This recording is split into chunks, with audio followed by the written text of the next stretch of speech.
मैंने तो पहले ही कह दिया था। मैंने तो पहले ही बता दिया था कि स्कोर 3-1 रहने वाला है। 3 रियल मैड्रिड के और 1 मैनचेस्टर सिटी का। रिजल्ट की सिर्फ और सिर्फ एक ही वजह, वो है मैनचेस्टर सिटी के अंदर का डर, उनके अंदर की घबराहट, उनके अंदर का पैनिक, उनके अंदर की खौफ इस चीज़ का कि कहीं हमसे बॉल ना छीन ले, कहीं हमारा गोल ना मार दे। अबे यार, ऐसे होता है क्या? नहीं, ऐसे होता है क्या? मतलब तुम हमेशा बैक पास मिडफील्ड में ही बॉल रख रहे हो, उनके हाफ में तो बॉल ले जाओ,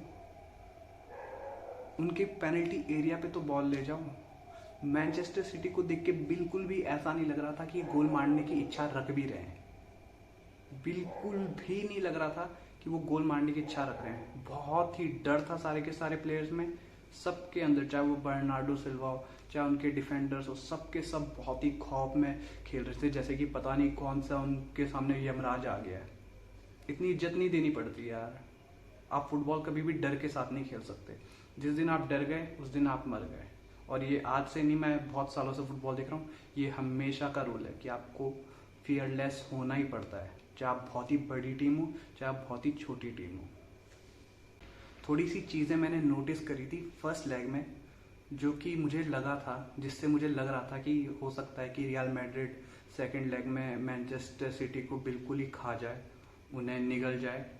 और क्या क्या वो चीज़ें थी जिन्हें देख के मैंने प्रेडिक्ट सही कर लिया था, वो मैं आपको स्टार्ट करता हूँ।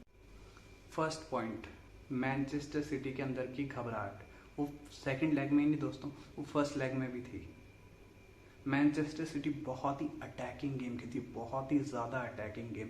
उनको पासिंग करने में, बॉल को पोजेशन रखने में उन्हें कभी दिक्कत नहीं होती।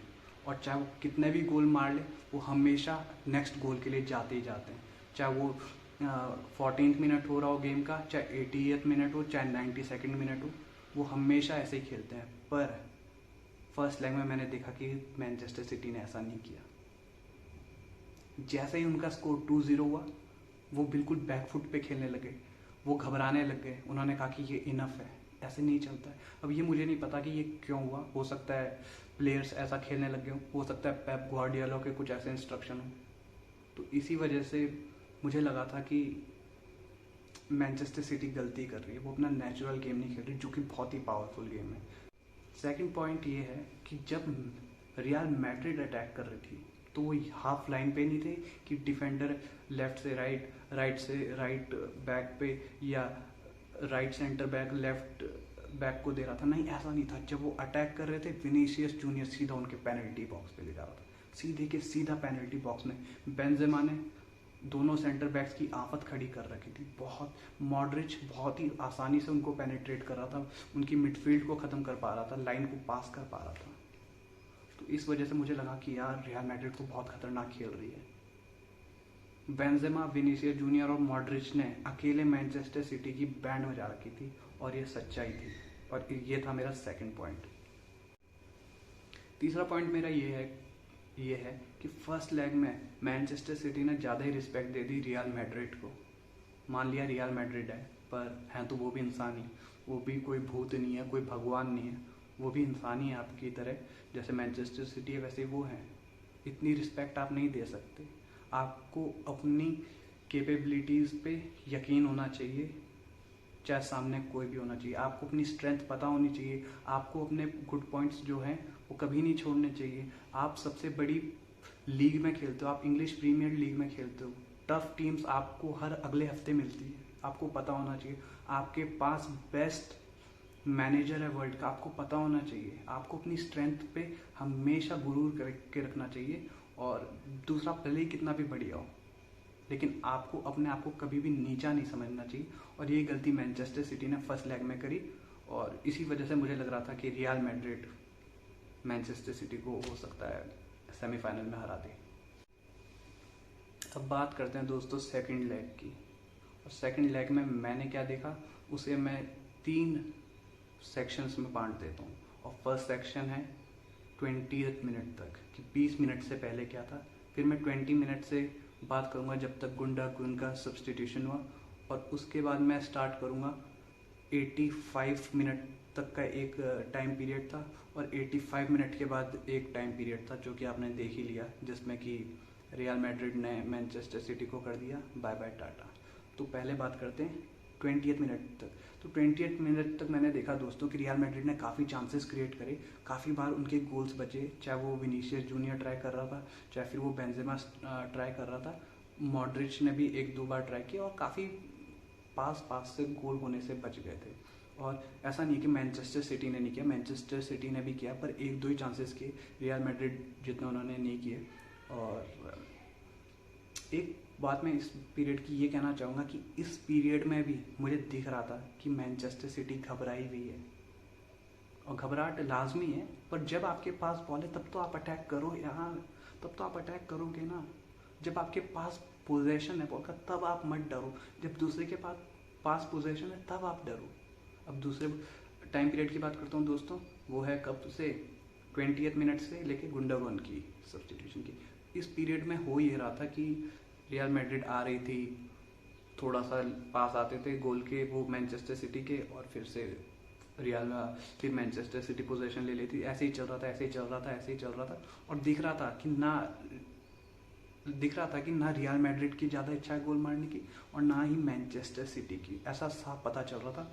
और इस टाइम पे भी मैनचेस्टर सिटी बिल्कुल मुझे वीक लग रही थी, क्योंकि बर्नार्डो सिल्वा कभी सेंटर बैक को बॉल दे रहा है, कभी गोलकीपर को बॉल दे रहा है, ना उनकी पासिंग हो रही थी, ना उनका हेडर हो रहा था, धजिया उड़ा रखी थी उन्होंने पूरे मैच की। ठीक है, फिर आती है बारी सब्स्टिट्यूशन की, गुंडागन की। गुंडागन आता है, 1-2 मिनट में ही गोल हो जाता है। और बात ये होती है कि उसने थोड़ी सी हिम्मत दिखाई, उसने दो रियल मैड्रिड के प्लेयर्स के बीच में से बॉल निकाली और वहाँ से बर्नार्डो सिल्वा ने रियाद महरेज को पास कर दी। अगर वो सब्स्टिट्यूशन नहीं होता तो वो गोल भी नहीं पड़ता। इतना डर के सब प्लेयर खेल रहे थे, चाहे वो फिल फोडेन हो, मतलब रुक के मतलब जैसे ये 2 प्लेयर है रियल मैड्रिड के, तो यहाँ से बॉल जा सकती है ना, नहीं जाने दे रहे, वो पास आने का मौका दे रहे ताकि वो पास ही नहीं। इतना डर, इतना खौफ, अरे तुम हारोगे ही भाई, तुम्हारे फाइनल में जगह हो ही नहीं सकती अगर तुम इतना डर के खेलोगे। तुम कैसे सोच सकते हो कि तुम अच्छा खेल लोगे।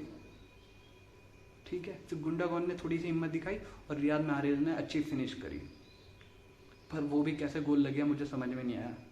फिर उसके बाद हम देखते हैं फिर भी रियल मैड्रिड थोड़ा सा पास से भी खेली थी। फिर हुआ 85 मिनट के बाद जैसे कि कोई भूत सा आ गया हो रियल मैड्रिड के अंदर, और भाई उसके बाद तो मैनचेस्टर सिटी दिखी ही नहीं।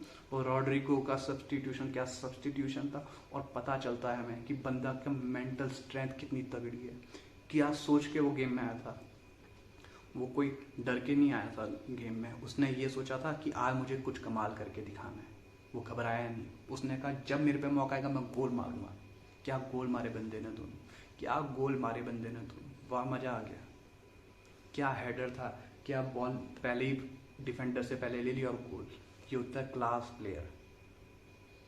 और रियल मैड्रिड इसीलिए महान है क्योंकि वहाँ सारे के सारे बहुत मेहनती लोग हैं और उनकी ट्रेनिंग बहुत ही एक्सट्रीम लेवल पे चलती है। तो दोस्तों ये थे मेरे पॉइंट्स। मुझे लगता है कि आपको मेरी वीडियो अच्छी लगी होगी, और अगर आपको मेरी पॉइंट्स अच्छे लगे, जो कि सही पॉइंट्स हैं, तो आप प्लीज़ मेरे चैनल को सब्सक्राइब कीजिए और मेरी वीडियोस आती रहेंगी, और हम हमेशा फुटबॉल की बातें करते रहेंगे। और उससे भी ज़्यादा हम कोशिश करेंगे कि फुटबॉल से सीखें, ताकि हम अपने आप में वो पॉइंट्स डाल के अपने आप को बेहतर बना सकें। तो थैंक यू दोस्तों।